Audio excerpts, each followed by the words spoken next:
네, 5.18 판도라의 상자 이번에는 완전히 열릴까요? 문재인 대통령이 어제 5.18 광주 민주화운동 진상규명 특별조사를 지시했습니다.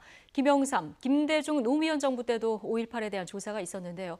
과연 이번 정부에서는 또 어떤 진실을 밝혀낼 수 있을지 주목되고 있습니다. 자세히 내기 김광덕 전 한국일보 정치부장 그리고 백성문 변호사와 얘기 나눠보겠습니다. 두 분 어서 오십시오. 안녕하세요. 안녕하세요. 네. 자, 지금 새로운 증언들이 계속 나오고 있는데요. 이 공군 전투기에 출격 대기 명령이 있었다. 네. 당시 공군 조종사의 이 증언을 JTBC가 보도한 이후에 이 진상규명에 대한 불이 다시 붙고 있습니다. 문 대통령이 특별조사를 지금 지시한 그런 상황이에요. 그러니까 송영무 국방부 장관에게 조금 전에 말씀하셨던 그런 이유에다가 최근에 나왔던 여러 가지 보도들을 보면 그 미국 국방정보국 DIA에서 이거 비밀 문서가 하나 공개가 됐죠. 그렇죠. 광주 시민들을 베트공으로 본 것 같다. 네. 그리고 베트남전 참전이 이렇게 잔인한 그 살육으로 이어진 것 같다. 이런 보고가 나오고 거기다 말씀하셨던 것처럼 그 당시에 뭐 헬기 기총 사격이 있었는지 여부가 얼마 전에 밝혀졌지 않습니까? 네. 근데 그런 부분도 확인이 된 거에다가 얼마 전에 있었던 그 JTBC 보도를 통해서 당시에 5.18 고 주변에서 공군 비행기에서 공대지 미사일, 그러니까 위에서 밑을 쏘는 미사일에다가 기관총까지 완전히 풀로 장착을 하고 대기를 하고 있었는데 그 당시에 북한군은 특이한 동향이 없었다면 결국 뭐가 문제가 됐을 때 광주를 향하려고 했었던 것 아니냐라는 그런 추측이 나온 거죠. 그러니까 지금까지는 북한군에 대비하고 있었다. 네, 이게 그렇죠. 근데 주장이었었는데. 근데 이제 북한군에 대비를 하려면 공대 공 미사일, 이제 비행기와 비행기가 그렇죠. 싸우는 미사일이 들어가 있어야 되는데 밑을 쏘는 미사일과 기관총이 네. 들어 있었다는 것은 쉽게 말하면 하늘에서 지상을 공격하려고 했다라는 거니까 그러면 그 당시에 문제가 터졌던 곳은 광주밖에 없었으니 거기다 연료, 실은 연료도 그렇죠. 연료도 그렇고요. 보면 딱 그 활용할 수 있는 곳이 한 광주 정도였으니까요. 그래서 그런 여러 가지 추측성 보도가 나오면서 이제 문재인 대통령이 관련해서 다시 특별 조사를 하자라고 이제 지시를 한 상황입니다. 지금 조사 대상을 보면은 첫 번째가 지금 얘기가 나온 공군 전투기 출격 대기 명령이 진짜 있었는지 이 부분 하고요. 헬기 사격이 있었는지 이 두 부분에 지금 맞춰져서 조사가 되는 거죠. 네, 그 두 가지에 대해서 대통령이 특별 지시를 했고 이제 국방부가 이제 조사위원회를 구성했는데 그럼 대통령이 일하는 거는 이제 적폐청산, 새 정부가 들어서 가지고 적폐청산과 함께 과거사를 바로 세워야 된다라고 하는 일환으로 하는 건데 왜 그럼 이런 거를 하느냐? 이게 크게 뭐 길지만 네 가지가 있는데 아까 마지막 그 새로운 증언이 나온 게 있는데 아까 전투기 출격 대기는 아까 방금 공군 조종사 당시 복수의 공군 당시 조종사들이 한 증언이 나와 있는 게 있고 이 헬기 사격 문제는 일단 뭐 여러 사람이 증언이 있었습니다만은 당시에 선교사로 했던 피터슨 목사, 피터슨 목사가 수기에 기록한 것도 있고 이제 그 부인이 이제 말로 한 것도 있는데 당시 그 헬기에서 전일 빌딩의 시민군이라든가 시민을 향해서 소위 사격 기총 사격을 했다라고 하는 증언을 한 게 있기 때문에 그 이후에 또 국가수에서 여기에 전일 빌딩에 탄흔이 발견됐다라고 하는 거를 올해 또 1월에 결과가 나온 게 있거든요. 그렇죠. 이제 이러한 것들이 새로운 사실이 나온 게 있고 또 하나는 대통령께서 대선 과정에도 그랬고 이번에 5.18 기념식에 가서 5.18에 대한 철저한 진상 규명을 약속을 한 그거에 따라 움직이는 게 있고 또 하나는 과거에 세 차례 조사가 이루어졌는데 과거 정부에서 그게 좀 미흡해서 이번에 완전히 완결시키겠다 하는 그런 생각을 갖고 있는 거예요. 또 하나는 최근에 전두환 전 대통령 회고록 같은 데서 이런 데서도 움직임에서 보듯이 당시 신군부 세력들이 이거를 왜곡하려는 움직임들이 좀 노골적으로 나타나고 있기 때문에 이거에 대해 좀 세기를 박아야겠다. 예를 들어서 이제 발포 명령은 전혀 없었다라고 주장하고 있지 않습니까? 전두환 전 대통령 측에서 이제 이런 것들을 종합적으로 이번에 이렇게 해서 정리를 해야 된다라고 하는 생각을 하는 것 같습니다. 그렇습니다. 자, 말씀하신 대로 문재인 대통령 후보 시절부터 대통령 당선까지 계속해서 지금 광주 5.18 정신을 강조하고 있는데요. 문 대통령의 그동안의 발언을 좀 들어보고 다시 돌아오겠습니다. 총탄 그 자국이나 그 각도를 보면 기총 소사가 거의 분명해 보입니다. 뿐만 아니라 이 탄원의 개수를 보면 무차별 난사됐다는 사실을 알 수가 있습니다. 추가 조사로 총탄만 발견해내면 기총 소사 사실은 확정된다고 볼 수 있을 것 같습니다. 그러면 남은 과제가 그 발포 행위자 그리고 또 발포 명령자를 규명해내는 것이라고 그렇게 생각합니다. 그것을 포함해서 아직까지 5.18의 진실은 다 다 규명되지 못했습니다. 헬기 사격까지 포함하여 발포의 진상과 책임을 반드시 밝혀내겠습니다. 5.18 관련 자료의 폐기와 역사 왜곡을 막겠습니다. 5.18 정신을 헌법 전문에 담겠다는 저의 공약도 반드시 지키겠습니다. 네, 5.18 정식을 헌법에 담겠다. 자, 이 얘기 지금 들어보셨는데 사실 얼마 전에 그 택시 운전사, 지금 택시 운전사가 어떻게 보면 좀 촉매자가 되지 않았나 이런 생각도 들어요. 사실 택시 운전사가 이제 1,000만을 돌파를 예. 하고 나서요. 그러니까 많은 국민들이 택시 운전사를 보고 5.18에 대한 그 실상을 이제 영화를 통해서 이제 간접적으로 경험을 예. 하면서 국민들의 분노가 굉장히 커졌던 것도 하나의 원인이 됐던 것 같고, 또 지금 문재인 대통령이 후보 시절부터 지금까지 줄곧 해서 이제 5.18 정신을 헌법 전문에 실겠다라는 얘기까지 하면서 5.18에 대한 진상 규명과 5.18 정신의 계승을 굉장히 중요시했었습니다. 예. 그러니까 헌법은 개정을 하는 걸 전제로 해서 하는 거죠. 그런데다가 그동안에 말씀하셨던 그 전 정권의 조사가 그래도 좀 미흡했다라고 판단을 하는 것 같고, 최근에 드러난 사실 관계들도 어느 정도 새롭게 드러난 사실 관계도 있다 예. 보니까 지금 특별조사하기 굉장히 좋은 적합한 타이밍이라고 판단하신 것 같고요.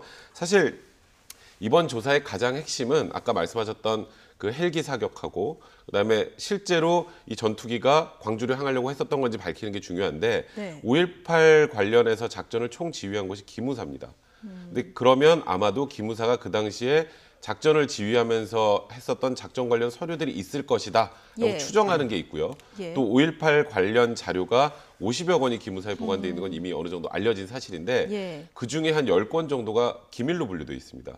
그러면 이제 군사기밀 그 보호 심의위원회를 열어서 예. 기밀을 해제하는 작업을 해야 되거든요. 그 해제를 해서 기무사에서 나오는 이 10건의 또 다른 그 기밀 자료에서 어떤 내용이 나오는지가 아마 이번 조사의 굉장히 핵심적인 부분이 아닐까 하는 생각이 듭니다. 예.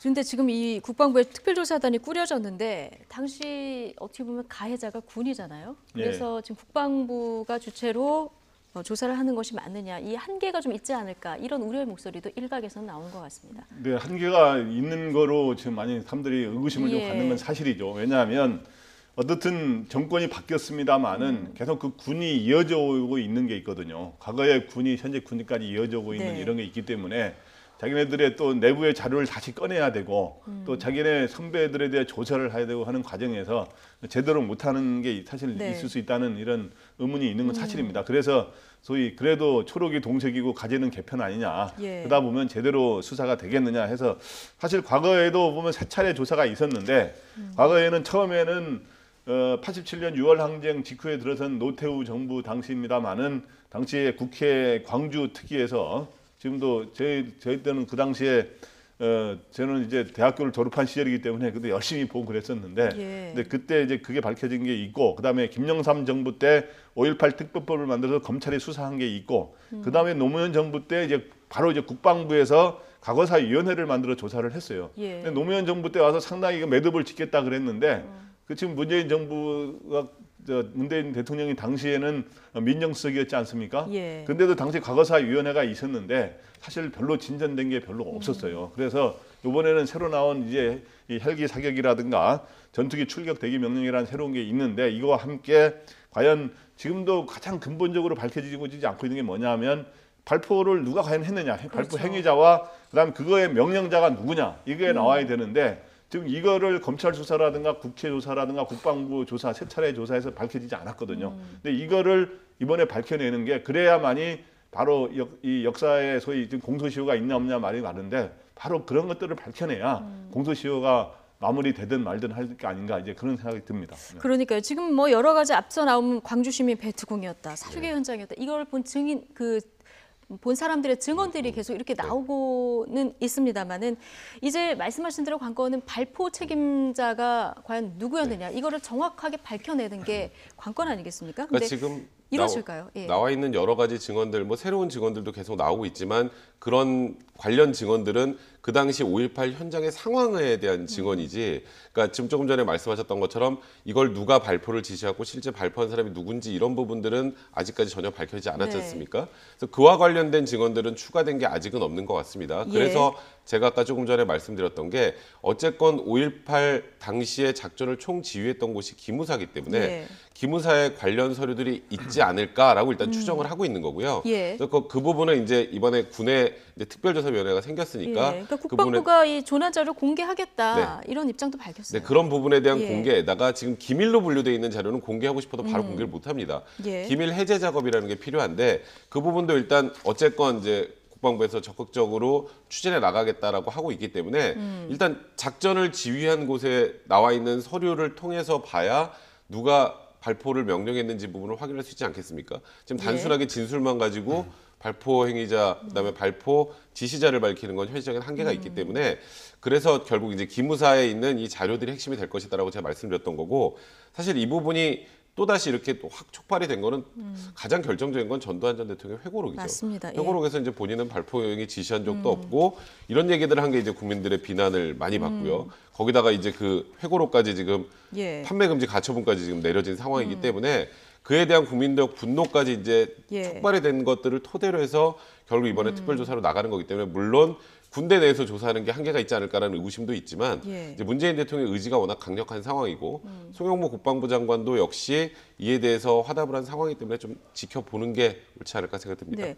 그러니까 말씀하신 대로 지금 전두환 전 대통령 회고록에서 나는 광주의 씹긴 곳의 재물이었다 이런 얘기를 계속 주장을 하고 있는 상황이라서요. 예, 그래서 자기가 오히려 뭐 희생을 그거에 예. 광주 당시 민주화 운동의 희생자인 것처럼 이렇게 하면서 소위 완전히 이제 말도 안 되는 주장을 하고 있는 거죠. 그리고 광주 이 항쟁을 일종의 폭동 같은 거로 규정을 하면서 당시에 발포 명령이 없었다라고 하면서 예. 책임을 회피하는 이런 게 하는데 당시에 지금 구체적으로 지금 검찰 수사에서도 안 나오고 다 이제 국회에서도 밝히지 않았는데 당시에 결국에는 이거를 주도한 거는 이 과잉 진압이 잔혹하게 진압한 이걸 증명한 건 신군부였거든요. 예. 근데 당시 신군부의 최고의 지도자가 전두환 당시 군인인데 사령관인데 전두환 그 당시 노태우 등 이 사람들이 12.12 사태를 통해서 소위 군권을 장악을 했어요. 그래서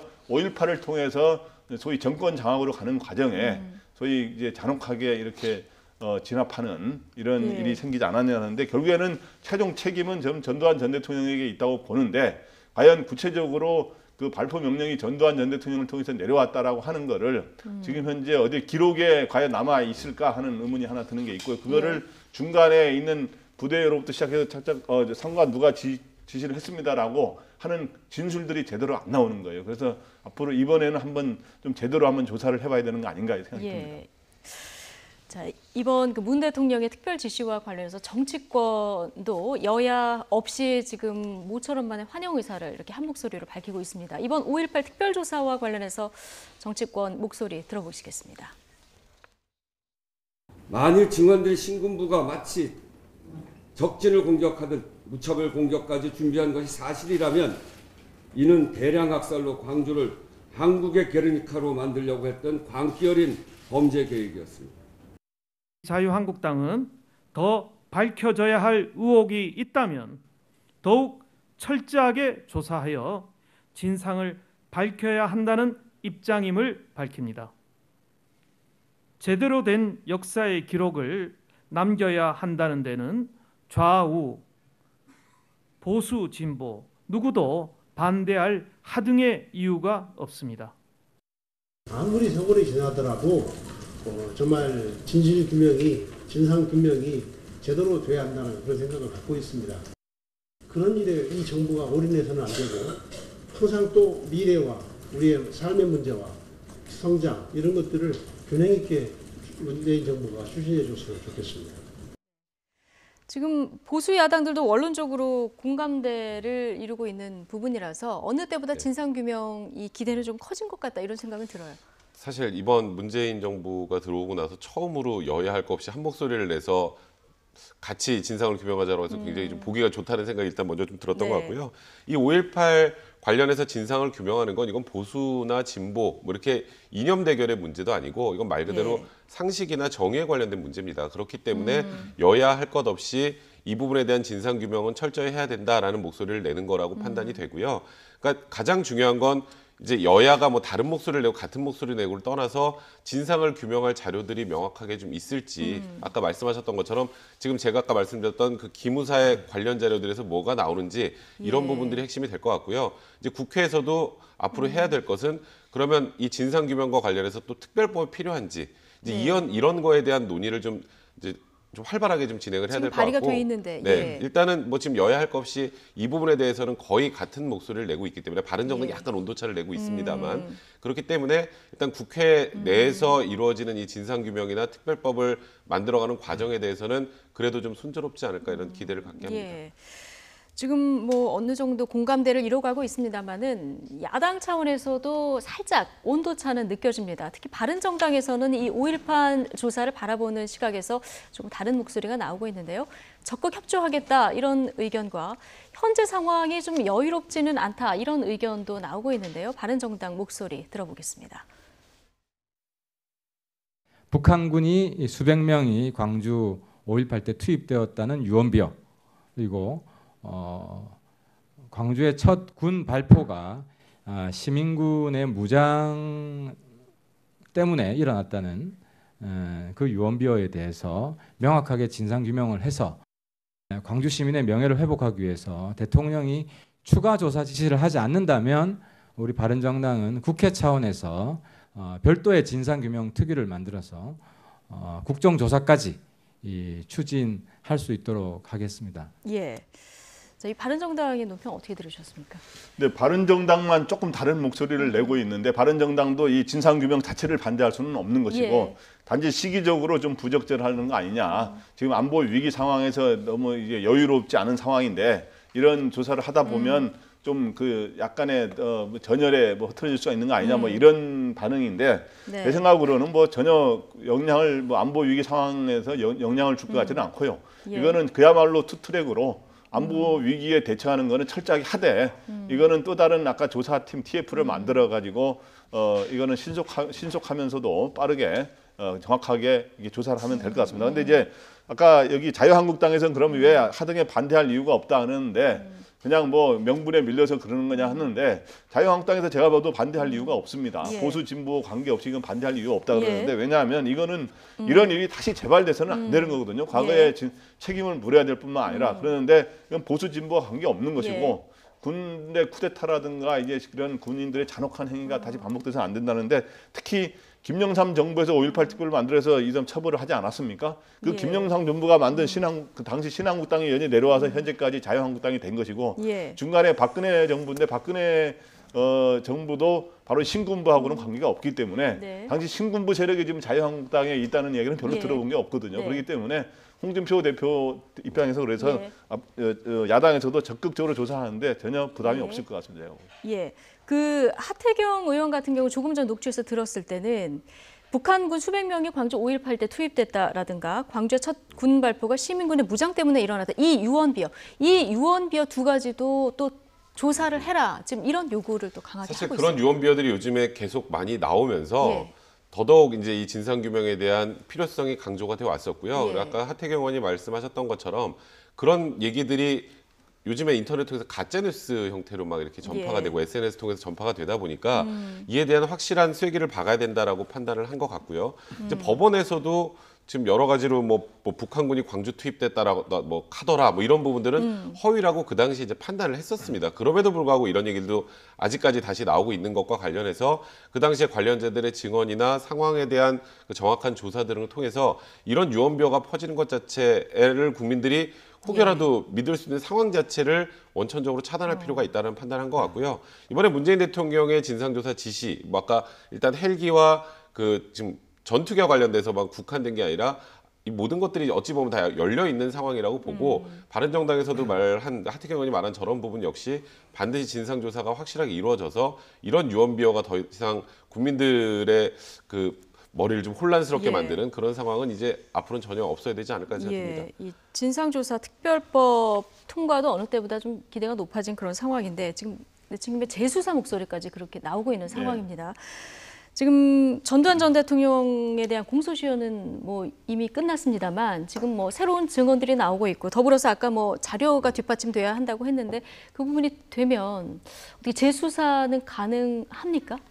여기 법 전문가니까 예. 잘 아시겠지만 저는 법을 떠나서 일반적인 상식으로 예. 이야기하면 상식이라는 게 법 이상에 중요하다고 생각하기 때문에 저는 이런 역사적으로 이렇게 중요한 그리고 이렇게 많은 생명을 앗아간 이러한 잔혹한 행위에 대해서는 이런 역사의 법정에서는 이제 공소시효가 저는 없다고 생각하고 예. 지금이라도 문제가 다시 새로운 사실이 생겨난다면 이런 의혹들이 생기고 잘못된 게 있다면 다시 재수사를 해서 다시 책임을 묻는 일을 그런 여러 가지 특별법이라든가 이런 걸 통해서 저는 할 수 있다고 저는 생각을 합니다. 예. 네. 그리고 국회에도 지금 특별법이 제출돼 있는데 조사에 관한 이런 특별 제출돼 있는데 이번 계기에 다시 국회에서 여야가 잘 논의해서 그런 거를 만들어서 다시 여러 가지 당시 조사를 하는 것뿐만 아니라 예. 처벌에 관해서도 다시 만들 수 있다고 생각합니다. 저도 근데 사실 예. 그 마음 같아서는 네. 지금 말씀하셨던 것처럼 역사에는 공소시효가 없다고 저도 생각을 합니다. 그리고 이렇게 잔인한 사건들이라면 여기에 과연 공소시효가 적용되는 게 맞을까에 대한 의문은 있으나 법적으로는 어떻습니까? 현행법으로는 불가능합니다. 일단 현행법으로 불가능하고 특별법을 만들어서 이 부분 이 사건에 관해서 공소시효를 없애버리면 물론 이론적으로 처벌할 수 있겠지만 네. 그러면 분명히 또 위헌성 논란이 생깁니다. 예. 그러니까 이게 특정하게 한 사람에게만 적용되는 법률이기 때문에 이게 법이라는 거는 모든 사람들한테 같이 적용이 돼야 되는데 특정한 사건이 터졌다고 해서 그 사람한테만 다른 잣대로 법을 만들어서 적용을 하는 예. 것 자체가 이제 헌법에는 보통 위헌성이 굉장히 높다라고 예. 규정이 돼 있는데 아무리 그렇더라도 이런 부분과 관련해서는 저도 사실 진상이 명확하게 규명될 자료들이 생긴다면 예. 그러면 정말 위헌성 여부가 논란이 된다고 하더라도 역사 바르고 세우기의 일환 그리고 국민들의 법적 정의 그리고 상식에 부합하는 한도에서 이 사건에 한해서 공소시효를 폐지하는 특별법 만든다고 하더라도 저는 개인적으로 찬성을 하는데 이제 제가 이제 변호사다 보니까 예. 법적으로는 사실 좀 어려운 문제다. 네, 굉장히 어려운 논란이 문제인 건 될 수는 사실입니다. 그런데 네. 만약에 그럼 진상 규명이 이번에 제대로 됐다. 그럴 경우에는 처벌이 가능합니까? 진상 규명이 아무리 제대로 돼도 공소시효가 완료한 상황에서는 더 이상 이제 처벌은 못 합니다. 지금 현재 지금 가지고 있는 우리나라 법 체계 하에서는 그렇습니까? 불가능하고요. 이게 새로운 뭐 이런 증언들이 나오고 네. 증거가 뒷받침이 돼서 네, 그렇죠. 재심의를 하더라도 네, 불가능합니다. 그러니까 예를 들어서 살인죄 같은 경우는 지금 공소시효 폐지됐지 않습니까? 예. 그런데 살인죄 공소시효 폐지도 이런 단서가 있어요. 그 공소시효 폐지가 된 법률이 나온 그 시점 이전에 공소시효가 완료된 부분은 처벌할 수 없다라는 게 또 예. 일단 그 법의 제정 취지였기 때문에 일단 현행법 하에서는 아무리 명확하게 진상이 규명된다고 할지라도 추가로 처벌은 불가능하나 다만 말씀드렸던 것처럼 위헌성의 논란은 분명히 제기가 되겠지만 특별법을 제정해서 처벌하는 방안이 있을 수는 있다 이렇게 말씀드려야 될 것 같습니다. 예, 가능성은 있지만 어려운 문제다. 네, 예, 얘기를 들어보니까 좀 더 답답하다 이런 생각은 드는데 어쨌든 진상 규명이라고 누가 발표를 했는지 이런 네. 부분이라도 명확하게 이번 정부에서 밝혀지는 것 국민들은 다 기대를 하고 있는 그런 상황입니다. 자, 좀 시끄러운 국회로 좀 가보겠습니다. 국회 보건복지위 뭐 연일 시끄러운데요. 류영진 식약처장 때문입니다. 이번에 류 처장이 직원 탓을 해서요. 또 논란이 됐는데요. 어제 국회에서 이후 어떤 질타가 있었는지 들어보시겠습니다. 왜 자꾸 남한테 놀리세요? 요전에도 뭐 모른다 했더니 그게 괜찮다고 그러니까 직원이 좋은 거를 읽었다. 직원이 괜찮다고 그래서 읽었다. 자꾸 직원들한테 하지 마세요. 직원들 너무 고생하고 있어요. 아까 얘기할 때 말씀하시기를 조직이 소홀했고 직원들한테 책임을 전가하고 아니 책임 전가는 아니고 예. 직원들 얼마나 고생합니까? 이분들이 잘못해도 안고 가야 그게 수장이지. 조금 안이한 부분이 있었는데 그 부분을 격려해서 조직이 새롭게 나가서 하겠다는 그런 뜻입니다. 네, 직원들이 소홀히 한 측면이 있다. 이 직원 탓을 한 류영진 처장 어떻게 보셨습니까? 근데 유영진 처장이 참 안타까운데요. 네. 그러니까 본인이 지금 현재 제대로 답변을 못하고 여러 가지 실수를 하고 이런 것도 있는데 그러면은 빨리 잘못을 자기 인정하고 내 탓이요. 네. 상대 탓이 아니라 내 탓이요 해가지고 제대로 정신 차려서 하겠다 그러면은 조금 그래도 이해해줄만 한데 지금까지 보면은 이번엔 직원 탓을 했고 그 전에 처음에는 총리 탓도 한번 했어요. 총리가 짜증을 부리셨다라는 네. 식으로 다들 그래서 과거에 차관급 인사가 총리에 대해서 그렇게 표현한 적은 과거에 전혀 없었습니다. 제 예. 경험으로는 그런 그 소위 일종의 그 위계 질서를 완전히 깨뜨리는 거죠. 그리고 또 하나는 중간에는 언론 탓도 했고요. 예, 언론이 그렇게 규정한 거다 이렇게 하면서 했는데 이제 앞으로는 빨리 자기 잘못을 인정하고 내 탓이라고 한 적이 거의 없는 것 같아요. 그래서 네. 빨리 잘못을 인정하고 빨리 업무를 밤새면서 해서 제대로 할 수 있는지를 한번 보여주고 그렇게 안 되면 이거는 리더를 잘못 만나면 다른 것도 아니라 식품의약품 안전과 관련된 거거든요.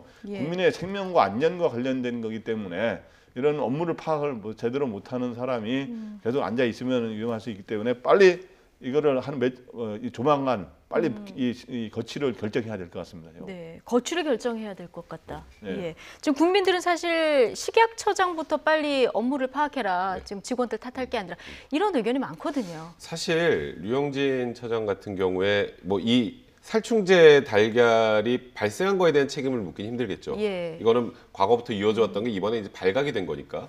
그런데 사실 국민들이 매일 먹는 이 계란에 관련된 부분이라면 네. 무엇보다도 식약처장이 이 사태를 정확하게 파악하고 그걸 국민들한테 실상을 알리고 앞으로 향후에 어떻게 하면 이런 일들이 벌어지지 않을지에 대한 정확한 메시지를 보내야 되는데 이런 표현하기 뭐하지만 그냥 이 방송 보시는 시청자분들보다도 잘 몰라요. 국회에서 그러니까요. 질의하는 거 보면 지금... 농장에 어디 나온 농장이 몇 개인지도 잘 모르고 그다음에 보고를 그런 문제가 생기니까 그렇게 오락가락하는 얘기에는 언론이 오락가락한다고 했지 뭐 나는 오락가락한 적 없다라는 예. 국민들이 보기에도 황당한 대답만 늘어놓고 있는 상황입니다. 거기에다가 이 지금 계란 문제를 떠나서 또 지금 문제가 되고 있는 아까 조금 전에 보도했던 생리대 문제 관련해서도 예. 독성이 뭔지도 모르고 그다음에 이게 지금 사태가 어떻게 되고 있는지도 이제 의원이 질의를 하니까 예. 어제 오늘 일이라 잘 모른다. 어제 오늘 일을 정확하게 파악해서 국민들한테 알리고 대책을 마련해 주는 게 식약처장이 할 일입니다. 거기다 마지막에 아까 직원 탓하셨지 않습니까? 예. 그러니까 직원이 정말 예를 들어서 좀 소홀히 했을 수도 있어요. 그렇더라도 저 얘기는 바깥에 나가면 하면 안 되죠. 그렇죠. 그리고 본인들이 아무리 뭔가 함이 있어도 식약처장이 어떻게든 감싸고 그리고 결정적으로 그 진술에서 제가 느끼는 건 조직 장악을 전혀 못했구나. 이제 그렇다면 조금 전에 말씀하셨던 것처럼 이거는 뭐 여야 문제 뭐 무슨 문재인 대통령에 대한 비판 이런 개념이 아니라 국민의 안전에 가장 밀접하게 관련돼 있는 식약처장이 이 정도로까지 무능하다면 그거는 정말 특단의 대책을 세울 필요가 있지 않을까 저도 개인적으로 생각이 듭니다. 지금 좀 시간이 됐는데 지금 답변하는 걸 보면 정말 이제 농가 수라든가 이런 부분에 대해서 빨리빨리 답변이 안 나오거든요. 국민들이 다 알고 있는 수치에 대해서도요. 업무 파악이 이렇게 안 됐을까요?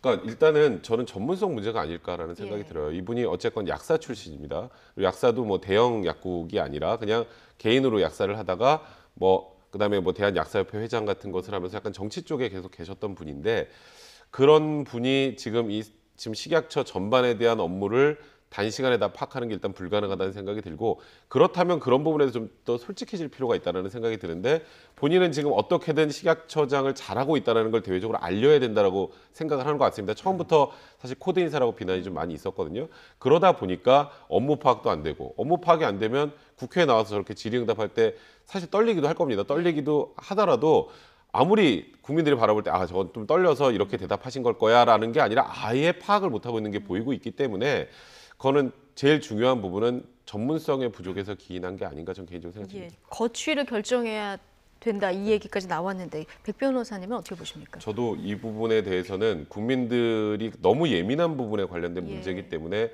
정부에서도 거기다 여당 의원들까지도 지금 식약처의 현안이 너무 많아요. 너무 많죠. 거기다 여당 의원들 저는 이제 가끔 이렇게 국회에서 질문하는 거 보고 아주 야당 의원이 굉장히 심하게 다그치네라고 자세히 보면 여당 의원이 그런 경우가 많거든요. 여당 의원들조차도 지금 답답해하고 있고 총리도 아까 짜증이 아니라 사실 질책을 하셨었던 겁니다. 근데 그런 여러 가지 상황을 고려한다면 거취를 빨리 결정을 하는 게 맞지 않을까 개인적으로 저도 그렇게 생각이 듭니다. 그러니까 야당은 계속해서 해임 건의안 1호다 이렇게 계속 지금 압박을 하고 있는 그런 상황이에요. 네, 그렇죠. 이제 지금 현재 야당이 이렇게 이번 정부 임명되기 전에라든가 이런 경우 임명되자마자 물러난 사람들은 몇 명 있지 않습니까? 네, 그런데 이번에는 일을 좀 하다 와서 국회가 실제로 일을 하는 과정에서 이제 문재인 정부가 100일 동안 해가지고 딱 세팅을 해서 이제 본격적으로 일을 시작하는 단계인데 이제 딱 출근한 시점입니다. 지금 하루 일자로 보면은 이제 처음에 일하자마자 지금 현재 대표 선수로 나왔는데 1번 타자로 나온 거 아닙니까? 국회에서 일하는데. 근데 지금 일을 저런 식으로 하면 본인한테도 누가 되지만 문재인 정부한테도 굉장히 누가 되고 또 국민들의 아까 말했지만은 생명과 안전에 관련된 문제이기 때문에 결국엔 피해 보는 건 국민이 되거든요. 근데 문제는 아까 말했지만은 업무 파악이 안 돼가지고 수치라든가 이런 걸 정확히 파악 못하는 것도 문제지만 네. 처음에 좀 거짓말 비슷한 거로 처음에 모니터링을 했는데 별 문제가 없으니 안심하게 드셔도 된다라고 이 계란을 그런 말을 한 적이 있거든요. 예. 또 최근에는 또 그 어떤 통계를 갖고 그런 건지 성인은 하루에 126개까지 계란을 먹어도 별 문제가 없다라고도 발표해서 또 그것도 또 여러 가지 학계에서 논란이 되고 있지 않습니까? 여러 가지 종합적으로 대처하는 게 리더로서는 자기 밑에 직원들도 든든하게 기댈 수 있도록 해야 될 뿐만 아니라 국민들이 직원들도 못 이끌고. 예. 예. 근데 국민들도 불안하고 그렇기 네. 때문에 저는 처음에는 업무 파악 안 돼서 좀 기회를 좀 어느 정도 줘야 된다는 생각을 갖고 있었는데 지금은 그 기회를 주는 거를 너무 길게 하지 말고 이낙연 총리가 좀 보고 예. 판단하겠다 그랬거든요. 고민하겠다 네. 그랬으니까 그 일정 시점을 보고 하겠다는데 그 일정 시점이 진짜 조만간 빨리 판단을 해야 될 것 같습니다. 근데 말씀하신 대로 이제 낙마 지금까지 한 사례들은 입각하기 전입니다. 그런데 지금 입각을 해서 일을 하고 있는데 만약에 처음으로 이렇게 낙마라는 건 아니죠. 들어갔다 이제 사퇴를 하게 되면 이건 또 정부의 부담이 될 수밖에 없는 사안이라서요. 청와대 고민이 깊을 수밖에 없을 것 같아요. 청와대로서는 굉장히 고민이 깊죠. 왜냐하면 이분이 아까 말했지만은 아마 약사회 부회장 출신인데 식품, 의약품 안전처니까 의약품에 대해서는 좀 알겠구나. 식품은 간접적으로 그렇게 해서 아마 시킨 모양인데 이분이 사실은 문재인 후보 2012년에 부산 선대위 공동위원장을 지냈고 네. 문 후보의 직능특보 등을 지내면서 정치권에 많이 발을 담갔었거든요. 그래서 이 어떤 전문성이 떨어지는데 그렇기 때문에 이번에 또 이렇게 업무를 잘못해가지고 이렇게 물러나게 되면 인사 검증을 제대로 못한 거 아니냐 하는 논란이 있을 수 있으니까 청와대에서 굉장히 부담이죠. 그런데 이제 그 진짜 문제가 있는지 없는지를 어느 정도 이제 며칠 파악해 보면 알 겁니다. 그래서 너무 오히려 잘못됐다고 할 때가 판단할 때가 빠를 때라고 너무 늦지 않게 빨리 판단하는 게 바람직하지 않은가 이렇게 생각이 듭니다. 네, 어쨌든 수장이 이렇게 문매를 맞는 상황에서 식약처 직원들도 참 힘들겠다 이런 생각은 드는데 어제 정의당 윤수아 의원이요. 식약청 직원들을 일으켜 세워서 사과 인사를 시켰습니다. 그 장면 함께 보시죠. 많이도 오셨구만. 아니 거기에 대해서 각기 주무부서라든가 연관부서 부분에 대해서 그때그때 거기에 대한 수치 하나지 못해? 뭐 혼자 알아서 공부해갖고 오면 되는 거예요? 아니 그리고 아니 앉으십시오. 아니 뭐 다 다른 의미는 아니까 얼마나 오셨는가 보려고 그러니까. 네. 예. 아 그런데요. 다 또 전문 일을 하고 있는 분들 아니겠습니까? 두 손 공손히 모으고 이제 일어나는 이 장면을 어떻게 보셨습니까? 사실 전 굉장히 불편하네요, 저 장면은. 그러니까 윤소아 의원이 어떤 의미로 저런 일을 했는지는 이해가 됩니다만 지금 너무 답답한 상황이고 제대로 된 수치도 하나 나오지 못하는 상황이다 보니까 저렇게 식약처 직원들을 좀 몰아세운 것 같은데 이건 정말 해서는 안 되죠. 국회의원 갑질로 보여요, 저는.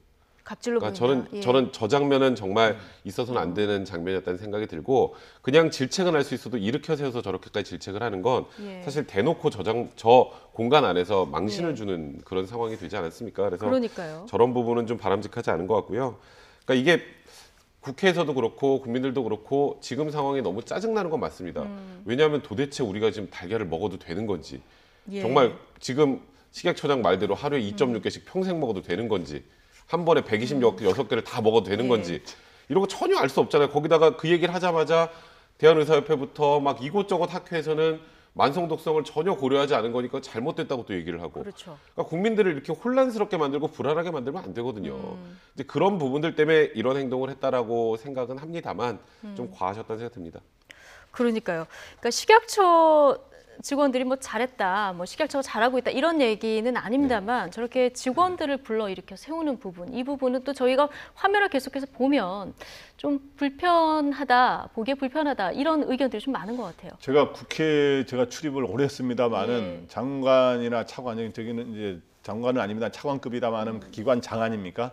그 기관장이 잘못해가지고 밑에 직원들 다 이렇게 일으켜 세우는 경우는 아마 처음 보는 것 같아요. 그래서 함께 벌을 선 거죠. 잠시 시간이 길지는 않았습니다만은. 근데 이제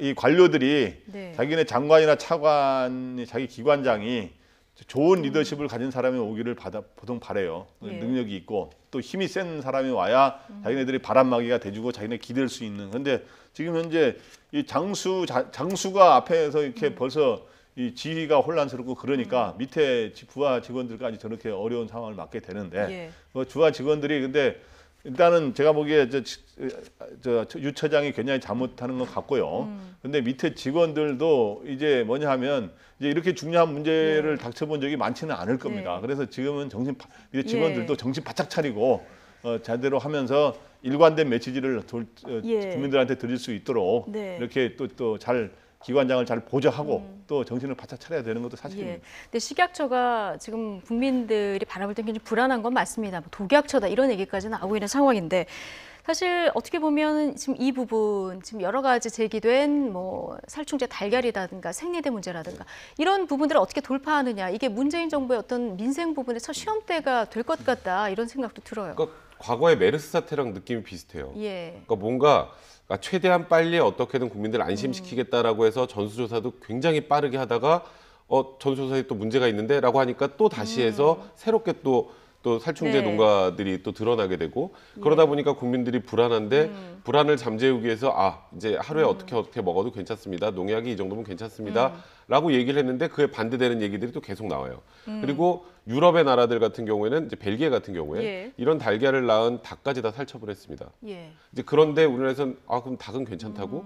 근데 닭이 괜찮다고 하는데 또 아니라는 얘기들이 나오고. 그러니까 국민들한테 좀 명확하고 일관된 메시지를 줘서 안심을 시키고 향후 대책까지 마련을 해줘야 국민들이 이제 정부를 신뢰할 수가 있는데 지금 이 식약처에서 나온 이 여러 가지 데이터부터 식약처장의 좀 무능한 이런 발언까지 종합을 해서 국민들이 바라보기에는 문재인 정부가 이거 민생 안전과 관련해서 너무 주먹구구가 아닌가라고 생각할 수 있어요, 분명히. 그래서 굉장히 중요한 시험대가 되는 것 같고 아까 말씀하셨던 것처럼 원래 이게 정치권에서 인사청문회 전에 굉장히 많은 뭐 검증을 하고 비난을 하고 뭐 사전에 낙마를 해야 된다라고 하지만 그렇게 우여곡절을 겪고 통과했던 예를 들어서 강경화 외교부 장관이나 송영무 국방부 장관 같은 경우에는 취임하고 나서는 별 얘기 없잖아요.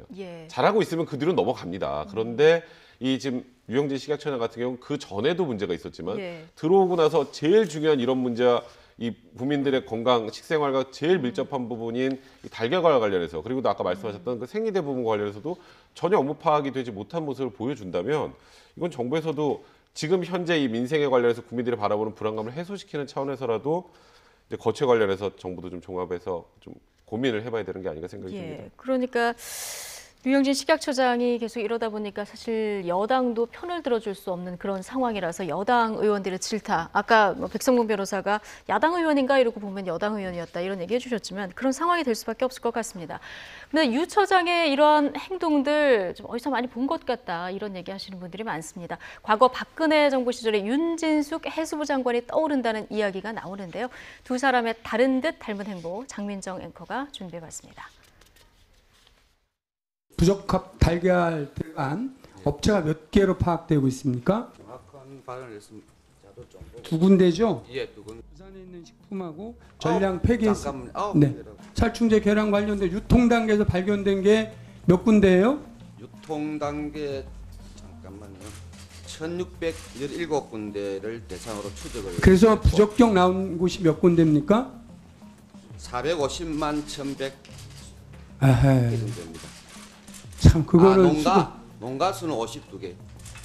아니 유통 단계에서 잡아낸 개가 몇 개냐고요. 이마트 어디에서도 나오고 뭐 그런 데가 몇 곳입니까? 예? 채권. 그 업무 파악을 제대로 못 하고 계시는 것 같아요. 전 국민도 다 외우고 있는데 그렇게 빨리빨리. 아니 농가. 됐습니다. 정유로부터 뭐 지침을 받거나 사퇴 종용을 받은 일이 있습니까? 없습니다. 없어요? 지금 웃음이 나와요? 네? 없습니다. 아니 웃음이 나오느냐고.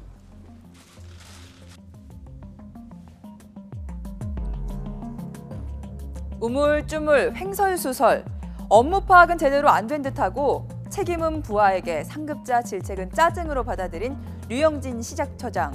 하룻밤 자고 났더니 자질 논란은 더 거세졌습니다. 유 처장을 보면서 이분 떠오른다는 분들 참 많았습니다. 박근혜 정부 때 윤진숙 전 해양수산부 장관이죠. 당시 어떤 논란이 있었는지 오래된 영상을 찾아봤습니다. 수사는 전혀 모르십니까? 아니 전혀 모르는 건 아니고요. 큰일 났네, 큰일 났습니다. 보업에 대한 GDP 성장이 얼마나 되신지 아십니까? GDP 성장이요? 고민을 하세요. 지금 대상 품목이 몇 개에서 이 수산물 이력제가 지금 시행되고 있습니까? 저희가 지금 현재 20개 품목이 안에서 하고 있습니다. 명태, 참돔, 가리비는 여기에 들어가 있습니까? 안 들어가 있습니까? 지금 들어가 있지 않습니까? 안 들어가 있죠. 예산이 지금 어느 정도 되죠? 수산물 우리 해수부 예산이? 제가 지금 15억이라. 아무리 난처한 질문이 와도 해맑게 웃는 모습에 업무 파악이 제대로 안 돼 실무자들의 도움을 받는 모습이 묘하게 겹쳐집니다. 그런데 잦은 실수를 반복하던 윤 전 장관은 결국 10개월 만에 경질됐습니다. 네, 장민정 앵커가 정리를 해서 비교를 해보니까 좀 정말 비슷하다 이런 생각은 드는데요. 정리를 너무 잘해 주셨는데요. 예. 시기하다 공통적으로 한 게 뭐냐면 업무 파악이 안 돼가지고 좀 수치 같은 것도 왔다 갔다 하고 네, 직원들한테 계속 물어보고 직원들이 계속 메모를 전달합니다. 그게 과입 같고 예. 둘 다 또 그 어려운 국회 앞에 가면은 혼나는 와중에도 또 웃어요. 근데 예. 웃는데 윤진숙 당시 전 장관은 한박 웃음을 짓고 그다음에 지금 유 처장 같은 경우는 좀 피식 없는 약간 약한 웃음을 짓는 게 너무 똑같고 그다음에 이제 인사 과정도 보면은 윤진숙 당시 전 장관은 박 전 대통령의 수첩 인사라 그러지 않았습니까? 수첩에 머무했다가 됐다. 근데 이번에는 수첩 인사가 아니라 이제 대선 때 더졌다 그래서 코드 인사 뭐 이렇게 돼 있는데, 근데 이제 그래서 이제 뭐 윤진숙의 데자뷰를 뭐 보는 것 같다. 그러면서 제2의 윤진숙 되는 거 아니냐 그러는데 제가 보기에 제2의 윤진숙하고는 좀 다르게 돼야 됩니다. 제2 윤진숙 당시 전 장관은 10개월이나 끌었는데 10개월이나 끌다 보면 좀 여러 가지 문제가 생길 수 있기 때문에 빨리 그 전에 결치를 아까도 이야기했지만 지금 현재 이 계란에 이어서 아까 했지만 생리대 문제에 의해서 또 지금 유럽에서 소시지 문제라든가 앞으로 식품의약 관련된 여러 가지 안전 문제가 이제 많이 등장하거든요.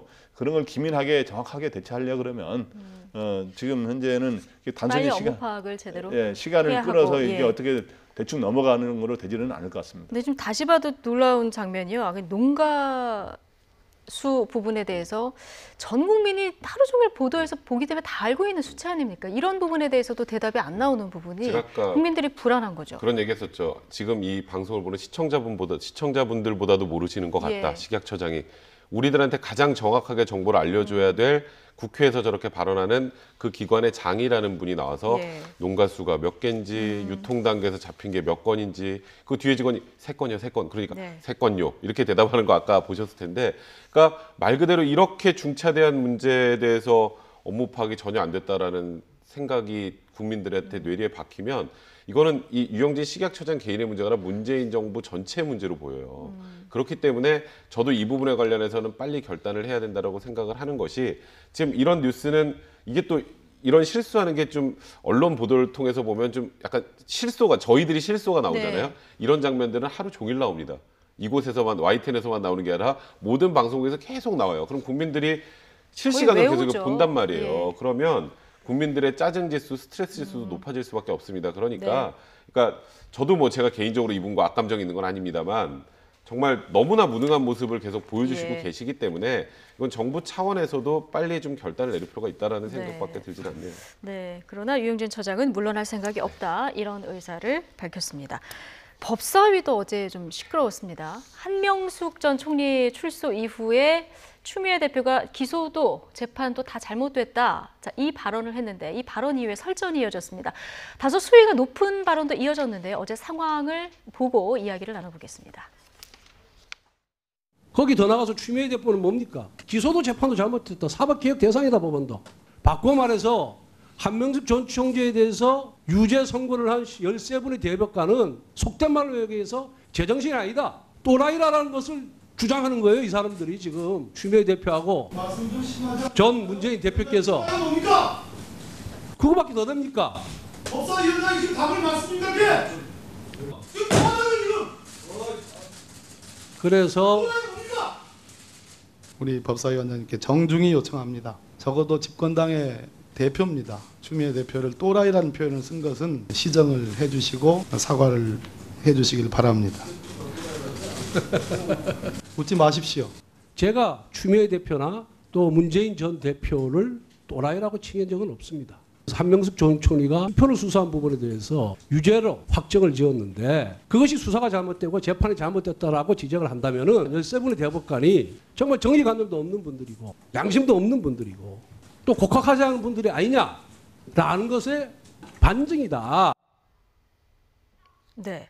설전이 시작된 것은 이제 추미애 대표의 기소도 재판도 잘못됐다. 이 발언입니다. 지금 권성동 법사위원장은 그러니까 유죄를 13명 전원이 이제 대법관 전원이 이렇게 선고를 했는데 이걸 좀 모욕한 거 아니냐 이런 발언인 것 같아요. 그러니까 사실 어제 출소를 할 때 그 구치소 앞에 굉장히 많은 분들이 갔었죠. 뭐 이해찬 전 총리부터 시작해서 같이 정치를 하고 같이 생활을 하셨던 분들 입장에서 가는 것을 저는 절대 뭐라 그러지 않습니다. 그래서 그 앞에서 있었던 장면에 대해서는 문제 삼고 싶지 않은데 문제는 추미애 대표가 지금 말씀하셨던 것처럼 이거는 기소도 잘못됐고 재판도 잘못됐다.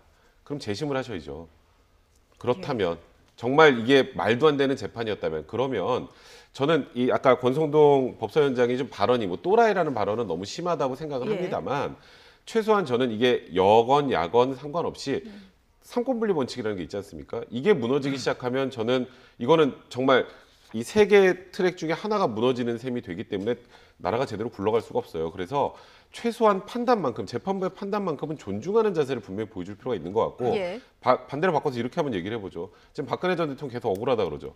근데 만약 유죄 판결 나오는데 그러면 나중에 몇 년이 지나서 집권당 대표가 그 당시의 판단은 정치적 판단이고 잘못됐다라고 하면 또 그때 가서 다시 문제를 삼아야 됩니까? 제발 이제는 그러니까 한명숙 전 총리가 고생하셨고 나와서 앞으로 어떤 행보를 보일지는 지켜보는 거는 저도 그 부분에 대해서 문제 제기하고 싶지 않습니다만 최소한 이 수사 이후에 나왔던 이 대법관들의 13명 전원 일치로 나왔던 판단 거기다 심지어 그 판결문에 이런 부분도 있습니다. 너무나 명백하게 확인된 사실마저도 한명숙 전 총리가 부정하는 거에 대해서 관련해서 죄질이 안 좋다는 표현까지 나와요. 이제 그렇다면 이제 그 부분은 과거에 묻고 앞으로 미래를 위해서 어떤 일을 할까를 고민을 하시는 게 맞는 것 같고 과거의 판결, 수사 이 부분에 대해서는 더 이상 좀 언급을 하지 않는 게 좋지 않을까 생각합니다. 이 사법부 판결을 문제 삼으면 앞으로도 계속 똑같은 문제가 반복될 수 있다. 이 부분을 지금 지적을 해주신 건데 그런데 이런 파장을 추미애 대표가 몰랐을까요? 그러진 않았을 것 같아요. 추미애 대표가 뭐 판사 출신 아닙니까? 자기가 오히려 판결을 하는 입장에 있었기 때문에 그 파장을 알았겠죠. 알았는데 이제 추미애 대표 입장에서 뭐냐면 한명숙 전 총리가 이제 억울하다고 생각을 총리가 억울하다고 여당이 지금 주장하고 있지 않습니까? 그래서 억울하다고 하는 주장을 대변하려는 것도 있고 또 출소하는 거에 대해서 좀 위로해 주려는 마음에서 이런 말을 했는지 모르겠는데 어떻든 집권당의 이제는 야당도 아니고 집권당의 대표입니다. 집권당의 대표가 이 기소와 재판이 모두 잘못됐다라고 해서 사실 우리의 지금 민주주의가 돌아가는 큰 몇 가지 수레바퀴가 뭐냐 하면 그중에 하나가 법치주의거든요. 법치주의가 삼권 분립에 의해서 이 사법부의 판단에 대해서는 철저하게 우리가 따라주는 게 근데 그게 실체적 진실에 대해서는 우리가 단정할 수는 없지만 그 현재 보면은 여기 건설업체에서 9억 받은 혐의로 이제 기소가 돼서 1심에서 무죄 아마 1심에서 무죄되고 2심 유죄 이제 대법원에서 유죄가 됐는데 당시에 보면 최소한 3억에 대해서는 대법관 13명 전원이 유죄를 의견 일치를 받거든요. 단지 이제 6억 부분에 대해서는 유죄가 8명이고 무죄가 5명 이런 차이가 좀 있었습니다만은 이 3억 부분에 대한 그럼 13명의 대법관에는 진보 성향 대법관도 있어요. 그런데 이렇게 한 거에 대해서 전면 부인하면서 억울하다 그리고 사법 적폐라는 식의 접근을 하는 거는 그는 오히려 현 여권에도 부메랑이 될 수도 있다 이거죠. 그렇기 때문에 그렇게 접근하는 건 바람직하지 않고 야권도 뭐 아까 했지만 여기에 대해서 비판하는 건 좋은데 이게 또라이라든가 이런 식으로 이게 이런 법적인 문제, 이런 중요한 문제에 대해서 이렇게 접근하는 그런 용어를 쓰는 거는 바람직하지 않다고 생각합니다. 용어도 부적절했고 그렇지만 추미애 대표가 이제 집권당의 대표이기 때문에 대표가 이런 발언을 하는 것은 부적절했다. 이렇게 보시는 거죠. 지금 뭐 바른정당에서는 국정조사를 차라리 해라 이런 얘기를 하는데 이 가능성이 있습니까?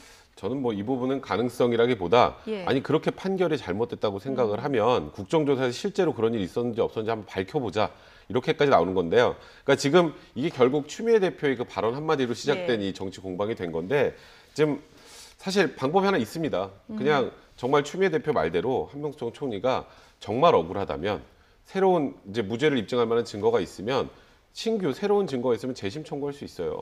그 과거에 이제 문재인 대통령이 대표 시절에 재심 얘기를 한번 한 적이 있었던 것 같은데 그렇게 법적으로 하신다면 모르겠습니다. 그런데 그게 아니라면 이제 이런 얘기들은 좀 걷어들이고 지금 여야가 이런 문제로 지금 뭐 사법부의 독립과 관련해서 지금 바른정당이나 지금 자유한국당 입장에서는 사법부의 독립을 훼손하는 발언을 비난하면서 이제 국조 얘기까지 나오는 건데요.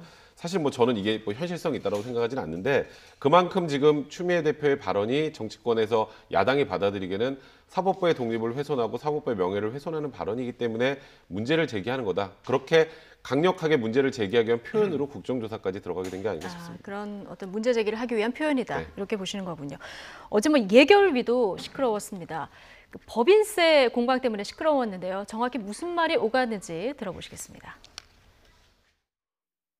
저는 저쪽 지금 새누리당 어떻게 됐습니까? 새누리당 지금 간판도 없고 말이죠. 다 도망가고 대통령 징역 보내고 이런 사람들이 무슨 뭐 할 얘기가 있다고 지금 새 정부 지금 만들어진 지 100일도 안 됐는데 공격하는지 난 이해가 안 갑니다. 특정 능력에 간판도 없다는 등 이런 이야기 한다는 것은 있을 수 없는 일입니다. 여기에 대해서 지금 이 시점에서 사과를 하지 않는다면 저희들은 이 결산심사 지금부터 응할 수 없고 결산회의에 질의를 하시는 가운데서 국정원 TF를 가지고 뭐 논두렁 시계를 가지고 그 부분으로 전부 그러면 그 부분은 결산회의에 적합한 질입니까? 결산 자리에서 어느 당이 됐든 정당의 이름을 들먹이면서 그게 결산하고 무슨 관계가 있습니까? 지난 정권에 결산을 하는 거 아니겠습니까? 그래서 지난 정권 새누리당 정권의 간판 얘기를 한 거지 자유한국당 간판 얘기를 한 게 아니에요. 팩트. 예, 원래 법인세 이제 얘기를 하고 있었는데요. 새누리당 간판도 없다. 이게 주가 돼서 공방이 벌어지는 이런 상황이 됐어요. 네, 더불어민주당의 어기구 의원이죠. 예. 어기구 의원이 이제 뭐를 하냐면은 이제 야당에서 계속 법인세 인상에 대해서 반대의 입장을 표명하니까 그걸 반박하다 보니까 당신들은 지난 정부에서 경제 정책을 실패하고 결국엔 새누리당 간판도 없게 된 거 아니냐. 근데 내가 보기에 이제 그 팩트로는 새누리당이 좀 없어지고 자유한국당이 새로 생기지 않았습니까? 네. 그렇기 때문에 그 새누리당 간판도 없어졌다라고 한 팩트 자체는 틀린 게 아닙니다만은 현재 굉장히 이 자유한국당 사람들을 좀 정치적으로는 좀 자극하고 무시하는 발언일 수 있는 거죠. 그래서 이런 식으로 이제 정책 논란이 벌어졌는데 저희들은 저런 정치적 논란을 예결 위해서는 지금 현재 결산 심사라든가 이제 그런 것들을 해야 되는 이런 상황인데 그런 본질적인 문제, 정책과 그다음에 돈의 예산에 관한 문제 이런 거를 해야지 정치적으로 괜히 옆길로 새가지고 정치적 공방을 벌이는 거는 여야 모두한테 바람직하지 않은 것 같습니다. 네, 그러니까 본질에 대한 토론을 해야 하는데 이런 말 표현 하나 때문에 자꾸 말꼬리가 잡혀고 설전이 오가는 이런 상황을 국민들은 연을 봐야 하거든요. 사실 국민들이 국회를 볼 때 굉장히 짜증난다라고 하는 게 이 부분인 것 같아요. 여기서 논의가 돼야 될, 그러니까 지금 결산 문제와 관련해서 논의를 하면서 서로 수준 높은 질의가 오가고 그 국민의 대표로서 저렇게 국회의원들이 일을 하니까 우리 국민들은 국회의원들을 믿어도 되겠다라고 생각이 들어야 되는데 저 간판이 지금 이 결사랑 무슨 상관입니까 진짜로? 그 얘기 가지고 서로 계속 싸우는 모습만 본다면 저런 사람들을 믿고 우리가 세금을 내서 저 결산 과정을 거쳐서 무언가를 하는 걸 지켜봐야 되는지에 대한 의구심이 들 수밖에 없거든요. 그러니까 국회에서 국회의원분들이 지금 저 회의에서 하는 얘기들 한마디 한마디가 국민들에게 다 이제 보여질 수 있다는 거 아시잖아요. 그렇다면 저런 부분은 이제 진짜 좀 자제하시는 게 필요하지 않을까 생각해요. 적폐청산, 새 정부 국정기조 뭐 이론데요. 국회에서 이렇게 싸우는 모습도 국민들 보기에는 뭐 적폐가 아닌가. 사실 이런 생각도 좀 듭니다. 자, 두 분 얘기는 오늘 여기까지 듣겠습니다. 김광덕 전 한국일보 정치부장 그리고 백성문 변호사와 얘기 나눠봤습니다. 고맙습니다.